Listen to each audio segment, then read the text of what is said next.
हरि ओम स्वस्ति श्री गणेशाय नमः। ओम नमो भगवते वासुदेवाय।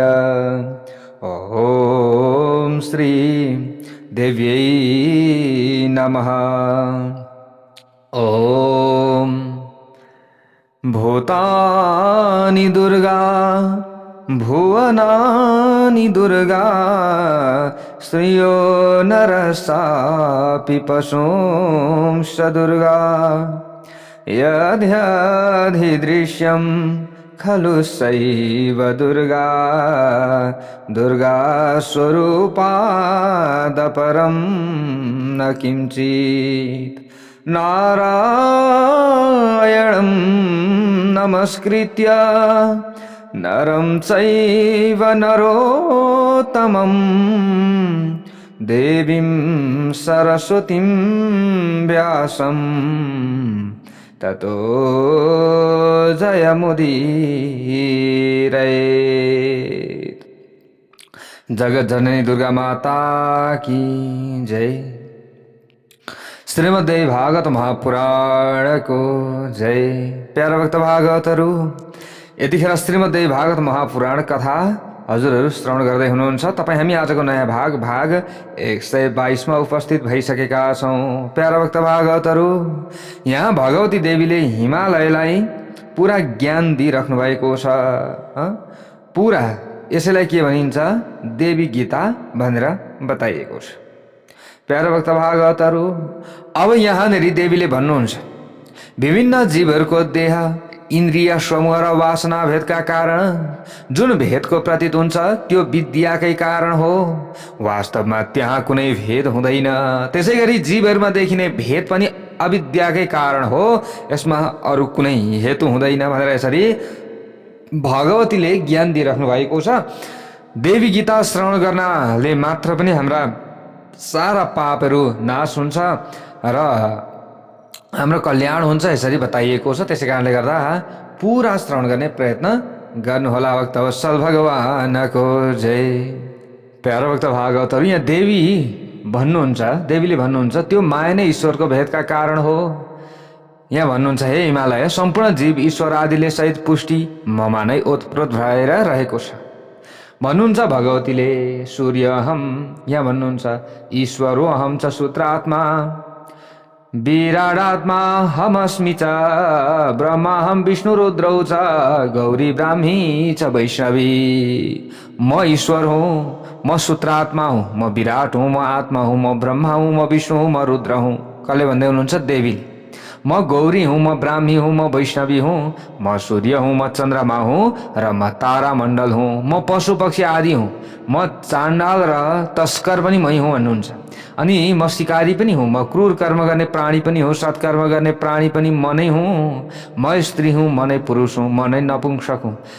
जुनसुकै वस्तु जहाँ कहाँ देखिन्छ सुनिने गर्दछ त्यो वस्तुभित्र बाहिर कतै होस् अथवा जताततै ती वस्तुको समूहलाई व्याप्त गरेर म नै रहेकी छु भनेर भगवती भन्नुहुन्छ। त्यसैले त हामीले भन्छौँ जहीँ पनि भगवानको सत्ता छ, जहीँ पनि भगवतीको सत्ता छ भनेर हामीले भन्ने गर्दछौँ। त्यो सम्पूर्ण चराचरात्मक विश्वमा कुनै पनि वस्तु म भन्दा पृथक छैन। यदि कसैले कुनै वस्तु देवी भन्दा पृथक रहेको मान्दछ भने त्यो सरासर झुट्टा धारणा हो।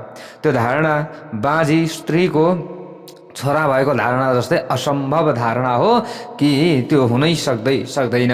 जसरी एउटा डोरी कहीँ सर्पको रूपमा प्रतीत हुन्छ, कहीँ मालाको रूपमा प्रतीत हुन्छ, त्यसै गरी म पनि ब्रह्मा विष्णु महेश आदि रूपमा प्रतीत हुन्छु। यसमा कुनै सन्देह छैन। आश्रय सत्ता भन्दा बाहेक कल्पित सत्ता हुँदैन।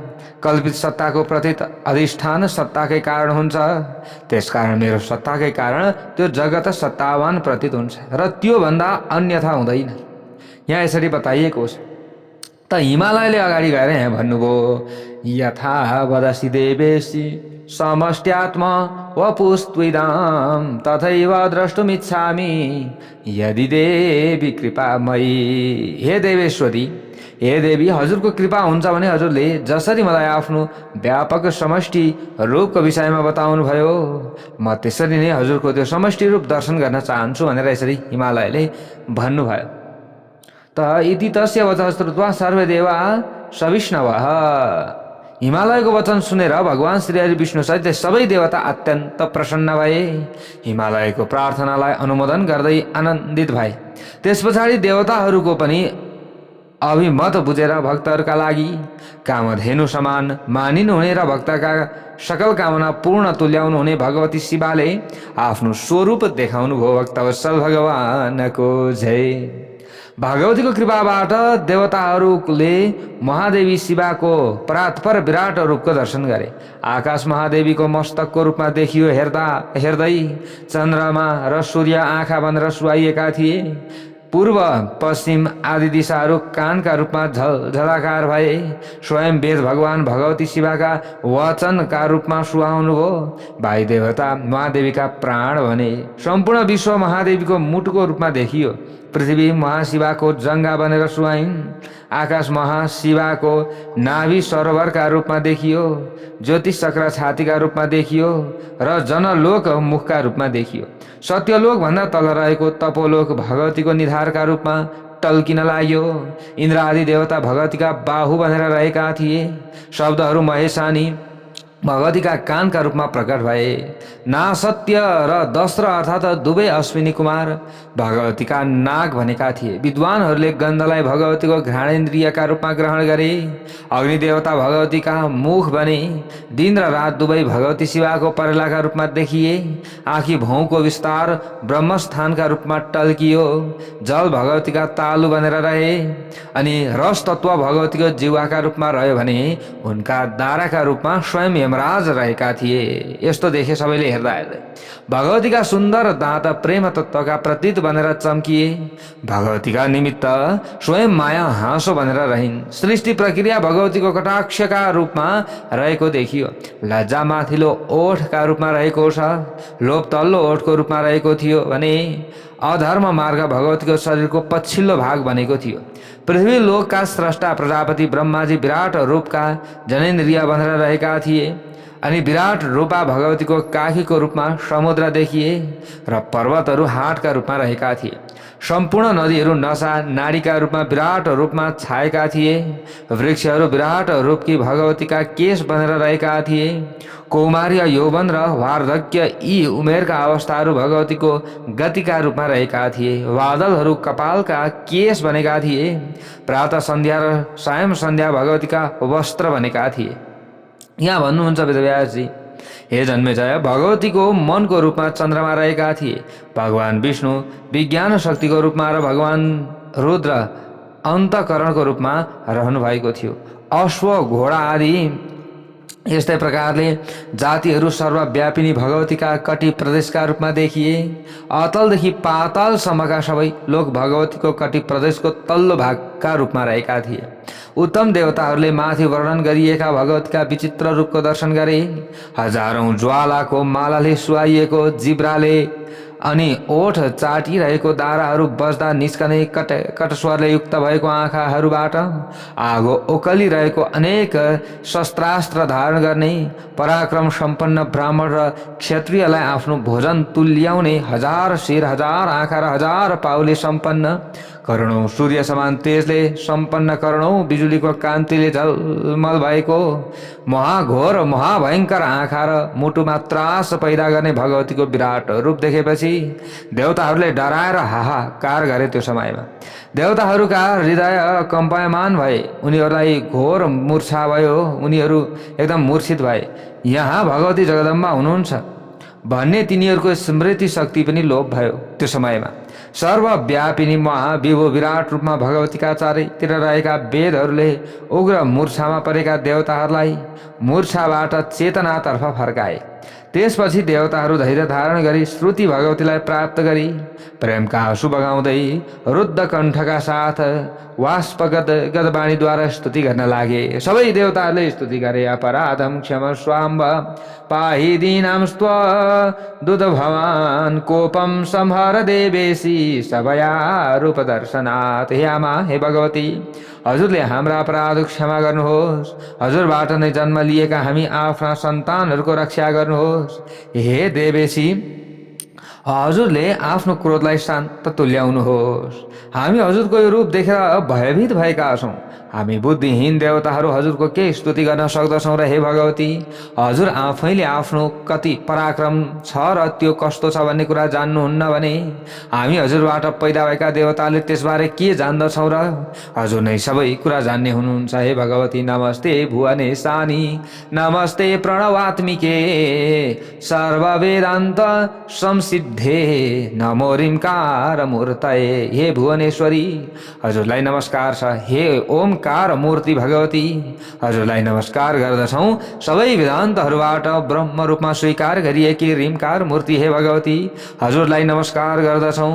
जसबाट अग्नि उत्पन्न भए, सूर्य एवं चन्द्रमा पनि प्रकट भए, जसबाट सम्पूर्ण औषधिहरू प्रकट भए, त्यस्तै सर्वात्मा भगवतीलाई प्रणाम गर्दछौँ। जसबाट सबै देवता साध्य गण पक्षी पशु र मनुष्य पैदा भए, त्यस्तै सर्वात्मा भगवतीलाई प्रणाम गर्दछौँ।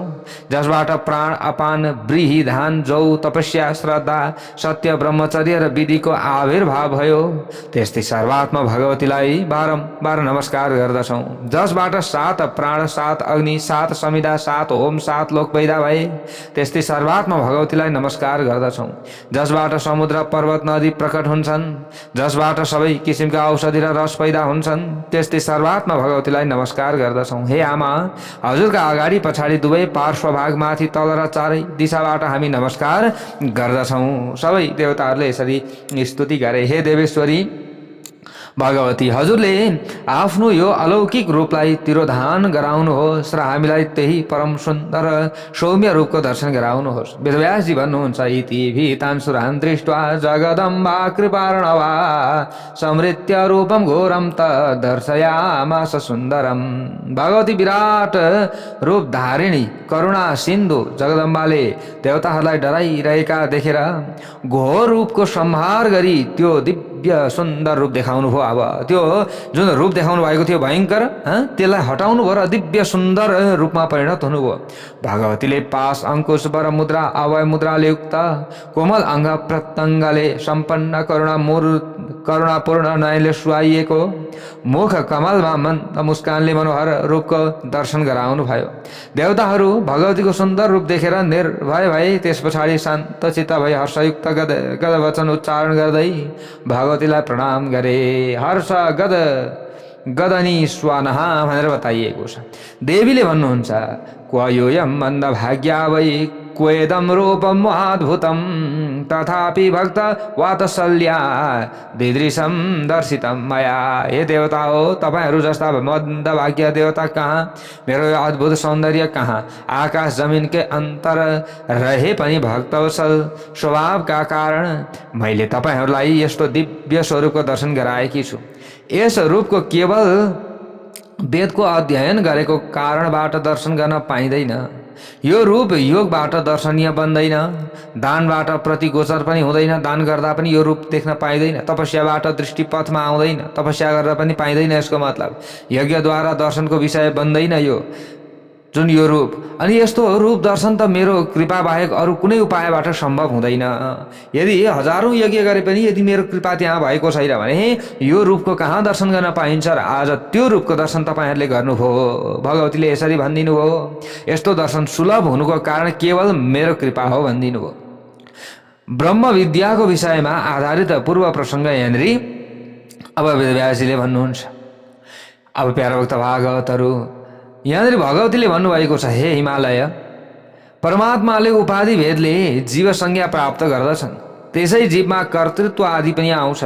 उपाधिकै कारण आफूलाई बिर्सेको जीव धर्म र अधर्म मूलक कार्य गर्न प्रवृत्त हुन्छ। त्यस पछाडि कर्म अनुसारका अनेक योनि प्राप्त गरी सुख र दुःखको भोग गर्दछ। फेरि त्यो जीव आफ्नै संस्कार रूपका प्रभावबाट अनेक थरी कर्म गर्न प्रवृत्त हुन्छ। अनेक थरी शरीर धारण गर्दछ। सुख एवं दुःखले जेलिन्छ। घडी यन्त्र झैँ जीवले कहिल्यै पनि विश्राम पाउँदैन। जीव यसरी भड्किनुमा अज्ञानकै कारण हो। त्यसै यसै अज्ञानबाट विविध कामनाको जागरण हुन्छ र कामना पूर्तिका लागि क्रियाहरूको प्रादुर्भाव पनि हुन्छ यसरी बताइएको छ। त्यसकारण साधकले ज्ञान नाशका लागि निश्चित रूपमा प्रयत्न गरिरहनु पर्दछ। अज्ञानको नाश हुँदा मात्र जीवन सफल हुन्छ। अज्ञान नाश भएपछि धर्म अर्थ काम र मोक्ष जस्ता पुरुषार्थ प्राप्तिको आशा टुङ्गिन्छ र पुरुषार्थको समाप्ति हुन्छ। त्यसै स्थितिमा जीवन मुक्त अवस्थामा प्राप्त हुन्छ। जीवमा रहेको अज्ञान नाश गर्ने उत्तम साधन विद्या नै हो। त्यो विद्या मात्र अज्ञान नाश गर्न समर्थ हुन्छ। अज्ञानबाट पैदा हुने कर्म जीवनको लक्ष्य प्राप्त गराउन सफल हुँदैन। अज्ञानबाट गरिने देवको उपासना पनि लक्ष्य प्राप्त गराउन समर्थ हुँदैन, किनकि अज्ञान र अज्ञानजन्य कर्ममा कुनै विरोध हुँदैन, ती दुवै समान हुन्छन्। त्यसैले कर्मद्वारा अज्ञान नाश हुने आशा पनि व्यर्थ हुन्छ। अनर्थकारी कर्म पटक पटक भइरहन्छन्। कर्मबाट राग र द्वेष पैदा हुन्छन्। फेरि त्यसै कर्मबाट महान अनर्थ पनि पैदा हुन्छ। त्यसकारण मानिसले अनेक प्रयास गरी ज्ञानको आर्जन गर्नुपर्दछ।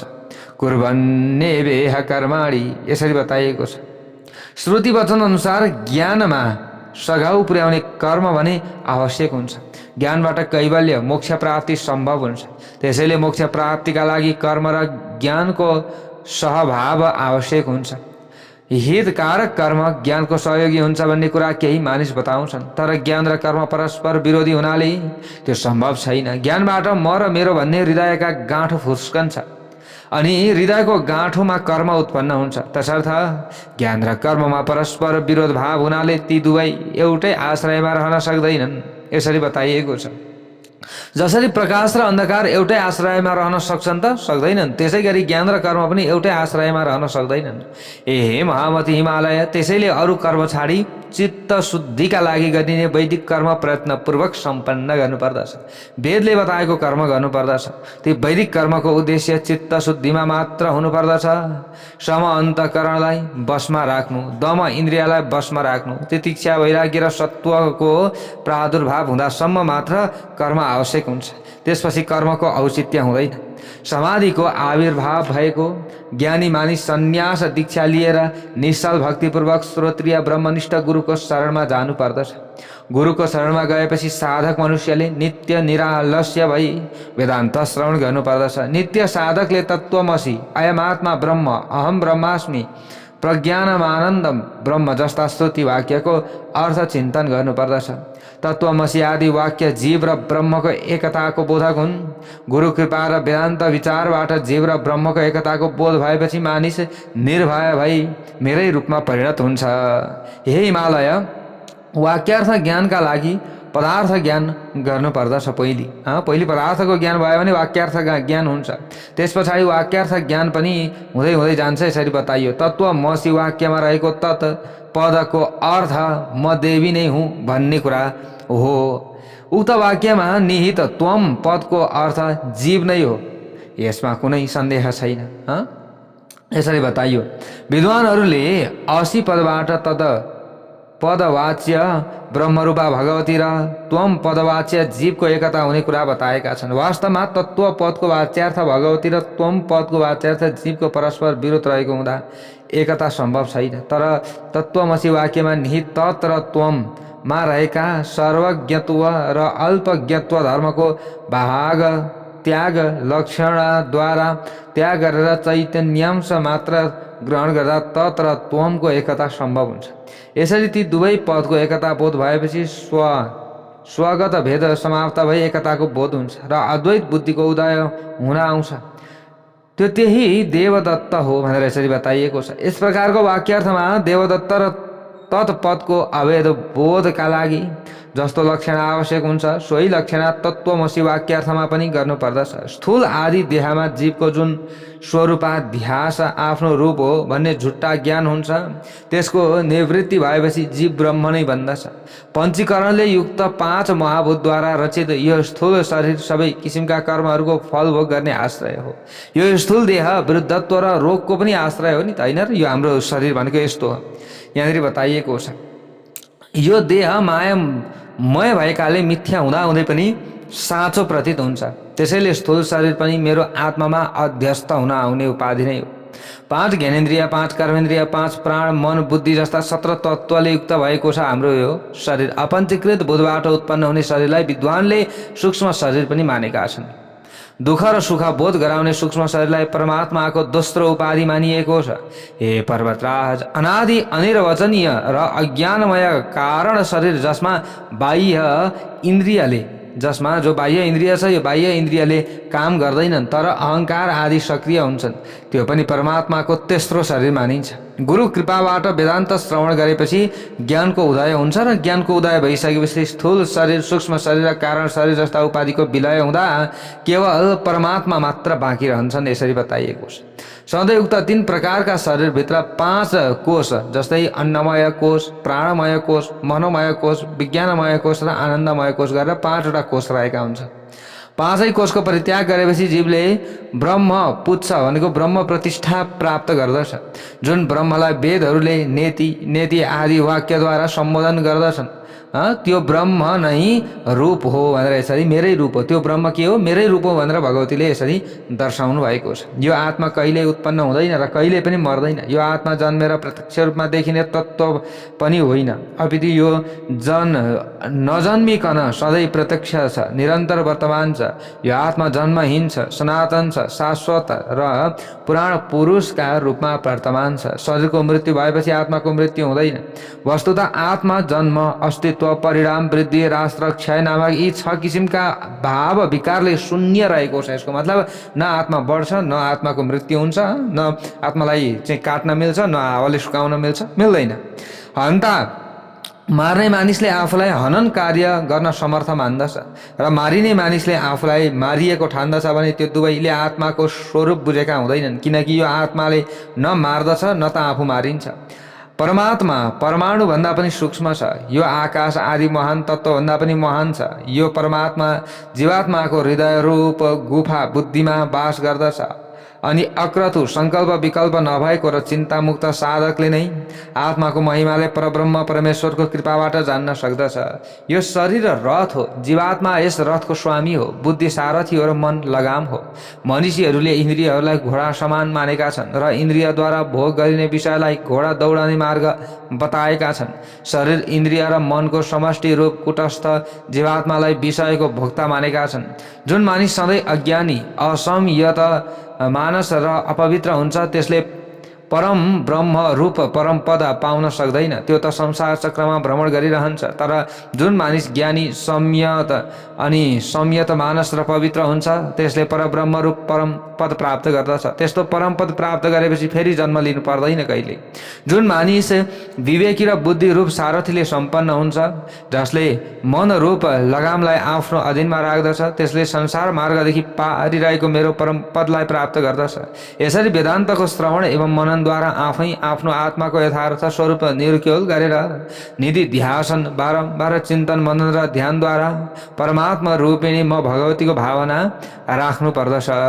जीव र आत्माको योग रूपी वृत्ति सम्पन्न हुनुभन्दा पहिले देवी प्रणव मन्त्र र त्यसको वाच्यार्थको चिन्तनका लागि सर्वप्रथम ह्रीम मन्त्रका 3 अक्षरहरूको आफूभित्र भावना गर्नुपर्दछ। ह्रीम मन्त्रमा रहेको हकार स्थूल देह हो र रकार सूक्ष्म देह हो र इकार कारण देह हो। ह्रीम यो चौथो रूप स्वयं मनै हुँ भनेर यसरी भगवतीले भन्नुभएको छ। यसै गरी समष्टि देहमा पनि उक्त 3 बीज अक्षरहरूको भावना गरी बुद्धिमान मानिसले समष्टि रूप र व्यष्टि रूपमा एकताको भावना गर्नुपर्दछ। यसरी बताइएको छ प्यारो भक्त भागवतहरू।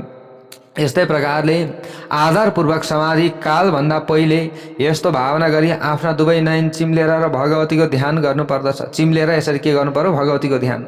कुनै पनि साधकले निश्चल र निष्काम भक्तिले सम्पन्न भई विषयको आकांक्षादेखि निवृत्त भएर दोषमुक्त र ईर्ष्या द्वेषमुक्त समेत भई कुनै गुफा शब्दरहित एकान्त ठाउँमा रहेर नासिका भित्र विचरण गर्ने प्राण र अपान वायुलाई समान स्थितिमा ल्याउनु पर्दछ। यसपछि हृदयभित्र अनाहत नाद सुनिने ठाउँमा देवी प्रणव ह्रीमकार अन्तर्गत अहकार रूप विराट आत्मालाई रेफ रूप तैजस आत्मालाई इकारमा र इकारलाई ऋमकारमा विलिन गराउनु पर्दछ। त्यस पछाडि साधकले आफ्नो शिखास्थान सहस्रार वाच्य र वाचकता रहित द्वैत भावबाट मुक्त अखण्ड सच्चिदानन्दको भावना गर्नुपर्दछ। हे हिमालय, यसरी ध्यान गर्नाले श्रेष्ठ पुरुष मलाई साक्षात्कार गरेर मेरै रूपमा परिणत हुन्छ, किनकि जीव र ब्रह्मको एकता सधैँ सिद्ध भएको विषय हो। यस योग पद्धतिबाट म परमात्मा रूप जो प्रातपर भगवतीको दर्शन गरी साधक तत्काल कर्मरहित बन्दछ र आफ्नो अज्ञानको कार्य स्वरूप संसारको नाश गर्न समर्थ हुन्छ भनेर यसरी बताइएको छ। भगवतीले यो ज्ञान दिनुभएको छ। त हिमालयले अगाडि गएर भन्नुहुन्छ, हे महिषानी, हजुरले ज्ञान प्रदान गर्ने अङ्गसहित योगका विषयमा वर्णन गर्नुहोस्। त्यसो भए जुन योग साधनाबाट म तत्त्व दर्शन गर्न योग्य हुन सकौँ, किनभने तत्त्व दर्शन गर्नुपर्दछ व्यक्तिले, त्यसका लागि कस्तो ज्ञान चाहिन्छ त त्यो ज्ञान दिनुहोस् भनेर हिमालयले प्रश्न गर्नुभयो। देवीले अगाडि गएर भन्नुहुन्छ, न योगो न भसा पृष्ठे न भूमौ न रसातले ऐक्यम जीवात्म नोराय हो योगम योग विशारदा। योग आकाश मण्डलमा हुँदैन, पृथ्वी तलमा हुँदैन र रसातलमा पनि हुँदैन। योगका यहाँ पण्डितहरूले जीव र आत्माको एकतालाई नै योग मानेका छन्। के जीव र आत्माको एकता नै के हो? योग हो। हे निष्पाप हिमालय, योगमा बाधा पैदा गर्ने 6 किसिमका विघ्नहरू रहेका छन्। ती हुन् काम, क्रोध, लोभ, मोह, मद र मात्सर्य। योगीहरूले योगका अङ्गद्वारा ती काम, क्रोध आदि विघ्नहरूको उच्छेद गरेर योगको प्राप्ति गर्नुपर्दछ। योगीहरूको योग सिद्धिका हेतु यम, नियम, आसन, प्राणायाम, प्रत्याहार, धारणा, ध्यान र समाधि नामक योगका 8 अङ्ग रहेका छन्। अहिंसा, सत्य, अस्तेय, ब्रह्मचर्य, दया, सरलता, क्षमा, धैर्य अनि मित भोजन र शौच गरी 10 प्रकारका यमहरू रहेका छन्। यम 10 प्रकारका यसरी बताइएको छ। हे पर्वत नायक, तपस्या, सन्तोष, आस्तिकता, दान, देवपूजन, शास्त्रीय सिद्धान्तहरूको श्रवण, लज्जा, सद्बुद्धि, जप र होम, यी 10 नियम यहाँनिर मैले बताएकी छु भनेर भगवतीले भन्नुभएको छ। पद्मासन, स्वस्तिकासन, भद्रासन, वज्रासन, वीरासन गरी 6 आसन क्रमैले बताइएको छ। दुवै पाउका दुवै पैतालालाई राम्ररी तिघ्रामाथि राखेर मेरुदण्ड पछिल्लोतिरबाट दुवै हातले पाउको बुढी औँला समाउनु पर्दछ। यसरी पद्मासन निष्पन्न हुन्छ। यो पद्मासनले योगीहरूको हृदयमा प्रसन्नता पैदा गर्दछ। अनि योगी जङ्घा र घुँडाको बीचमा दुवै पाउलाई राम्ररी राखेर मेरुदण्ड सिधा गराई बस्नु पर्दछ। यस आसनलाई स्वस्तिक आसन भनिन्छ। दुवै गोलीगाँठोलाई राम्रोसँग लिङ्ग र अण्डकोशको बीचमा पर्ने गरी राखेर कुर्कुच्चाले मूलाधार प्रदेशलाई तल र माथिबाट च्याप्नु पर्दछ। यसरी आसन बाँधेर बस्नुलाई योगीहरूद्वारा सेवित भद्रासन भनिएको छ। अनि यस्तै प्रकारले दुवै पाउलाई माथितिर पैताला फर्किने गरी मोडेर तिघ्रामा अड्याएपछि दुवै हात घुँडामा राख्दा उत्तम वज्रासन निष्पन्न हुन्छ। यस्तै किसिमबाट दुवै पाउलाई दुईतिरबाट तिघ्रा मुनि राखेर शरीरलाई सिधा गराएर बस्दा वीरासन वा सुखासन निष्पन्न हुन्छ। यसरी बताइएको छ। योगीले 16 पटक ओमकार उच्चारण गर्दा जति समय लाग्छ त्यति समयमा इडा नाडी बायाँ नासिकाबाट बाहिरको सासभित्र खिच्नु पर्दछ। अनि यसलाई पूरक प्राणायाम भनिन्छ। पूरकद्वारा भित्र खिचिएको श्वासलाई 64 पटक ओमकारको उच्चारण गर्दा जति समय लाग्छ त्यति समयसम्म सुषुम्ना नाडीभित्र रोकेर राख्नु पर्दछ। ठ्याक्क हामीले सास एकपट्टिको थुनेर सट्ट एकपट्टिबाट तानेर ठक्क रोकेर राख्नु पर्यो। यसको मतलब यस प्रक्रियालाई कुम्भक प्राणायाम भनिन्छ। त्यस पछाडि योगीले 32 पटक ओमकारको उच्चारणमा जति समय लाग्छ त्यस समयमा सुस्तरी पिङ्गला नाडी दायाँ नासिकाबाट पहिले कुम्भक प्राणायामद्वारा धारण गरिएको श्वासलाई बाहिर फ्याँक्नु पर्दछ। कताबाट? दायाँबाट फ्याँक्नु पर्यो। बायाँबाट तान्नु पर्यो, रोक्नु पर्यो अनि बायाँबाट फ्याँक्नु पर्यो। यस प्राणायामलाई रेचक भनिन्छ। योगका ज्ञाताहरू पूरक, कुम्भक र रेचक प्राणायामलाई समष्टि रूपमा प्राणायाम भनेर यसरी योगका ज्ञाताहरूले भनेका छन्। यस प्रकार बारम्बार वायुलाई सञ्चित गर्ने र रेचन गर्ने अभ्यास गरी प्राणायामको अभ्यासको मात्रा ओमकारको उच्चारणमा लाग्ने समय बढाउँदै लानुपर्दछ। यो समयलाई बढाउँदै लानु पर्यो। यस्तो प्राणायाम पहिले 12 पटक, त्यस पछाडि 16 पटक क्रमले उत्तर बढाउँदै लानुपर्दछ। विद्वानहरूले आफ्ना इष्टदेवताको ध्यानसहित गरिने प्राणायामलाई सगर्भ प्राणायाम भनेका छन्। इष्टदेवताको ध्यान नगरी सास तानेर मात्र गरिने जो साधारण प्राणायामलाई विगर्भ प्राणायाम भनेका छन्। प्राणायामको अभ्यास गरिएका मानिसको शरीरमा पसिना उत्पन्न भएमा अधम प्राणायाम हुन्छ। कम्प छुटेमा मध्यम प्राणायाम हुन्छ। साधक जमिनमाथि माथि उठेमा उत्तम प्राणायाम हुन्छ। ल हेर्नुहोस्, प्राणायामले व्यक्तिलाई जमिनबाट माथि उठाउँदो रहेछ।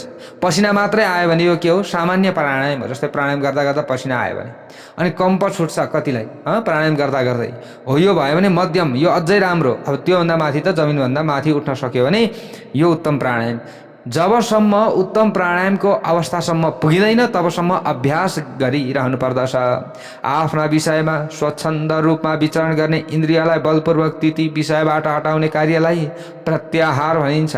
बुढी औँला, गोलीगाँठो, घुँडा, तिग्रा, गुदा, लिङ्ग, नाभि, हृदय, घाँटी अनि कण्ठ, भ्रूमध्य र मस्तकी 12 ठाउँमा प्राणवायुलाई विधिपूर्वक धारण गर्नुलाई धारणा भनिन्छ। चैतन्यपूर्ण एकाग्र मनले आफूभित्र अभिष्ट देवताको नित्य चिन्तन गर्नुलाई ध्यान भनिन्छ। आफूले मान्ने देवी देवताको चिन्तन गर्नु त्यो के हो? ध्यान हो।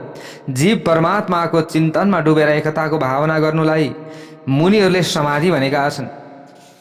यहाँ देवीले भन्नुहुन्छ, मैले योगका 8 अङ्गबारे, अष्टाङ्ग योगबारे बताएँ। अब म तपाईँलाई अत्यन्त उत्तम मन्त्र योगको विषयमा बताउँछु भनेर भन्नुहुन्छ देवीले। हे हिमालय, जीव र ब्रह्म एकाकार भए झैँ चन्द्रमा, सूर्य, अग्नि आदिले युक्त भएको 5 महाभूतद्वारा निर्मित सम्पूर्ण ब्रह्माण्ड नै शरीर हो। 5 भूतले बनेको शरीरलाई विश्व भनिन्छ।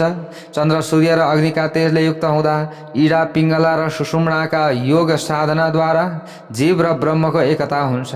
यस मानव शरीरमा 3.5 करोड नाडीहरू रहने कुरा बताइएको छ। तीमध्ये 10 नाडी मुख्य हुन्। तीमध्ये पनि इडा, पिङ्गला र सुषुम्ना 3 नाडीलाई प्रधान नाडी भनिएको छ। चन्द्र, सूर्य र अग्निको रूपमा रहेका प्रधान 3 नाडी मानिसको मेरुदण्डमा व्यवस्थित हुन्छन्। अनि चन्द्र रूप मानिने सेतो रङको नाडी इडा मेरुदण्डको बायाँतर्फ रहेको हुन्छ। शक्ति रूप मानिने इडा नाडी साक्षात अमृत स्वरूप हुन्छ। मेरुदण्डको दायाँको तर्फ रहने पिङ्गला नाडीलाई पुरुष रूप र सूर्य मूर्ति भनिएको छ। इडा र पिङ्गलाको बीचमा सम्पूर्ण तेजले दप्प बल्ने र अग्नि रूप मानिने सुषुम्ना नाडी रहेको हुन्छ। यसरी बताइएको छ। मेरुदण्डभित्र विचित्रा नामक नाडी रहेको हुन्छ। त्यसभित्र बीचमा इच्छा शक्ति, ज्ञान शक्ति र क्रिया शक्तिले सम्पन्न कोटि सूर्य समान कान्ति भएको स्वयम्भू लिङ्ग रहेको हुन्छ। स्वयम्भू लिङ्गमाथि बिन्दुनाद सहित अनि हरात्मा हकार रेफ इकार स्वरूप मायाबीज रिम विराजमान हुन्छ। रिम बीजमाथि रातो वर्ण भएको ज्वालाको आकारको कुण्डलिनी नाडी रहेको हुन्छ। हे हिमालय, त्यो कुण्डलिनी देवीकै रूप मानिएको छ। त्यसैले त्यो मेरै रूप हो भनेर भगवतीले भन्नुभएको छ। कुण्डलिनीको बाहिरपट्टि मूलाधार चक्रमा सुवर्ण झैँ पहेँलो वर्णको मूलाधार चक्र रहेको छ। त्यसमा 4 पाते कमलको चिन्तन गर्नुपर्दछ। ती 4 पातहरूमा व स जस्तै व अनि त्यहाँबाट यस्तै प्रकारले चाहिँ तालबे स अनि मूर्धने स र यहाँनिर बताइएको छ जस्तै 3 प्रकारका स अनि पातलो स, यी 4 बीजाक्षर रहेका छन् भनेर यसरी यहाँनिर बताइएको छ। अनि मूलाधार चक्रमाथि स्वाधिष्ठान चक्रमा 6 पात भएको आगो झैँ तेजिलो हिरा झैँ चम्किने 6 पाते कमल रहेको छ। त्यो भावना गर्नु पर्यो। त्यसमा ब भ म य र ल यी बीजाक्षर रहेका छन्। आधार र षट्कोण सबै चक्रको मूल आधार भएकाले यसलाई मूलाधार पनि भनिन्छ। स्व शब्दबाट लिङ्गलाई समेत सङ्केत गर्ने हुँदा यसलाई स्वाधिष्ठान पनि भनेर भनिएको छ। यी कुराहरू छन्। स्वाधिष्ठान चक्रमाथि नाभिक क्षेत्रमा मेघ र बिजुली समान कान्ति भएको अत्यन्त तेजस्वी र महाप्रभावले सम्पन्न मणिपूरक चक्र रहेको छ। मणि समान कान्ति भएको कमल भएकाले यसलाई मणिपद्म पनि भनिन्छ। यस कमलमा 10 पात रहेका हुन्छन्। ती पातहरूमा ड ढ ण त थ द ध न प फ गरी 10 बीजाक्षर रहेका हुन्छन्। यो कमल भगवान विष्णुद्वारा अधिष्ठित छ। उहाँको दर्शन प्राप्त गर्ने साधन का रूपमा पनि यो रहेको छ। उहाँको दर्शन प्राप्त गर्नका लागि साधनका रूपमा यी कुराहरू रहेका छन्। यसरी बताइएको छ। प्यारा भक्त भागवतहरू, अब यस्तै प्रकारले मणिपूरक चक्रभन्दा माथि उदीयमान सूर्य समान प्रभाव भएको अनाहत पदमा रहेको छ। 12 पात रहेका छन्। ती यस पद्ममा 12 पात छन्। ती पातहरूमा क्रमशः क ख ग घ ङ च छ ज झ य ट ठ नामक बीजाक्षर रहेका छन्। अनाहत पद्मको बीचमा 10,000 सूर्य समान कान्ति भएको बाणलिङ्ग रहेको छ। यस कमलबाट बिना कुनै आघात शब्द प्रकट भइरहन्छ। त्यसैलाई शब्द ब्रह्ममय यस कमललाई मुनिहरूले अनाहत नाम दिएका छन्। परम पुरुषद्वारा अधिष्ठित यो चक्र आनन्द भूमिका रूपमा रहेको छ। अनाहत चक्रमाथि 16 पाद भएको विशुद्ध नामक कमल रहेको छ। प्रभामय र धुवा जस्तो रङ भएको यस कमलमा अ आ इ ई उ ऊ रि रि लृ लृ ए अनि ऐ ओ औ अम अह गरी 16 स्वर वर्ण बीजाक्षरका रूपमा रहेका छन्। यस चक्रमा ध्यान गर्दा जीवले हंस दर्शन गर्दछ यसरी बताइएको छ र विशुद्ध आत्मस्वरूपमा प्राप्त हुन्छ। त्यसैले यसलाई विशुद्ध चक्र भनिएको छ। यस अद्भुत कमल वा चक्रलाई आकाश चक्र पनि भनिन्छ। यस प्रकारले यहाँ धेरै ज्ञान देवीले दिनुभएको छ हिमालयलाई। प्यारा भक्त भागवतहरू अझ यहाँ भनिएको छ विशुद्ध चक्रमाथि परमात्माद्वारा अधिष्ठित आज्ञा चक्र रहेको छ। यस चक्रमा ध्यान गर्दा परमात्माको आज्ञाको जीवमा संक्रमण हुने हुँदा यसलाई आज्ञा चक्र भनिएको। यस कमलमा 2 पात रहेका छन्। यसका पातहरूमा ह र क्ष बीजाक्षर रहेका छन्। यो कमल ज्यादै दर्शनीय छ। आज्ञा चक्रभन्दा माथि कैलाश चक्र छ। त्यो भन्दा माथि रेधिनी चक्र रहेको छ। हे सुव्रत, मैले यसरी यहाँ तपाईलाई आधार चक्रको विषयमा बताएँ। ती चक्रहरूभन्दा माथि 1000 पाद भएको बिन्दु स्थान रूप सहस्रार चक्र रहेको छ। यसरी मैले तपाईलाई उत्तम योग मार्गबारे जानकारी गराएँ। साधकले सर्वप्रथम पूरक प्राणायामद्वारा मूलाधार चक्रमा मन लगाउनु पर्दछ। गुदा र लिङ्गको बीचमा सुप्त अवस्थामा कुण्डलिनी रहेको छ। यो सूक्ष्म शक्ति हो। पूरक प्राणायामको माध्यमले प्राणवायु भित्र भरि मूलाधार प्रवेशलाई माथितिर खुम्च्याएर कुण्डलिनी शक्तिलाई जगाउनु पर्दछ। जागेकी कुण्डलिनीलाई माथितिर गतिशील बनाउँदै आधार चक्रमा रहेका लिङ्गहरूलाई भेदन गरेर बिन्दु स्थान सहस्रार चक्रसम्म पुर्याउनु पर्दछ। त्यस पछाडि पराशक्तिको रूपमा रहेको कुण्डलिनीलाई अनि सहस्रार चक्रमा विराजमान परमेश्वर शम्भुसँग एकाकार भएको भावना गरी ध्यान गर्नुपर्दछ। यी यस्ता प्रकारका कुराहरू रहेका छन्। अब यसरी सहस्रार चक्रमा शक्ति र शिवको एकीकरण हुँदा प्रकट हुने पग्लेको लाहा जस्तो अमृत रस योग सिद्धि प्रदान गर्ने माया शक्तिलाई पान गराएर षट चक्रमा रहेका देवताहरूलाई अमृत धाराद्वारा तृप्त तुल्याउनु पर्दछ। त्यसपछि बुद्धिमान साधकले जुन मार्गबाट कुण्डलिनीलाई सहस्रारमा पुर्याइएको थियो त्यसै मार्गबाट कुण्डलिनीलाई मूलाधार चक्रमा फर्काएर ल्याउनु पर्दछ। यसरी प्रतिदिन अभ्यास गर्दै जाँदा साधकका दूषित मन्त्र पनि निश्चित रूपमा सिद्ध हुँदै जान्छन्। जो मन्त्र सिद्ध भएका छैनन् यसो गर्नाले मन्त्र सिद्ध हुन्छ, यसमा कुनै सन्देह छैन। यसरी अभ्यास गर्ने साधक वृद्धावस्था, मृत्यु आदिका विभिन्न कष्टहरूबाट मुक्त हुन्छ। संसारको बन्धनबाट पनि मुक्त हुन्छ। जुन गुण जगत जननी म भगवतीमा विद्यमान छन् ती सबै त्यसै गरी उत्तम साधकमा सङ्क्रान्त हुन्छन्। यसमा कुनै सन्देह छैन। भनेको ममा जति गुण छन् ती साधकहरूमा यसरी चाहिँ ध्यान गर्ने, यसरी चाहिँ रहने साधकहरूमा मेरा ती गुणहरू सर्दछन् भनेर यसरी भगवतीले हिमालयलाई यो ज्ञान दिँदै हुनुहुन्छ। अब अझै केही ज्ञानका कुराहरू छन्, केही कथा प्रसङ्ग, केही जान्नुपर्ने कुराहरू अब अझै आउँदैछन् प्यारे भक्त भागवतहरू। अब अर्को भागमा हामीले श्रवण गर्नेछौँ। जय बोलौँ जगत जननी दुर्गा माता की जय हो।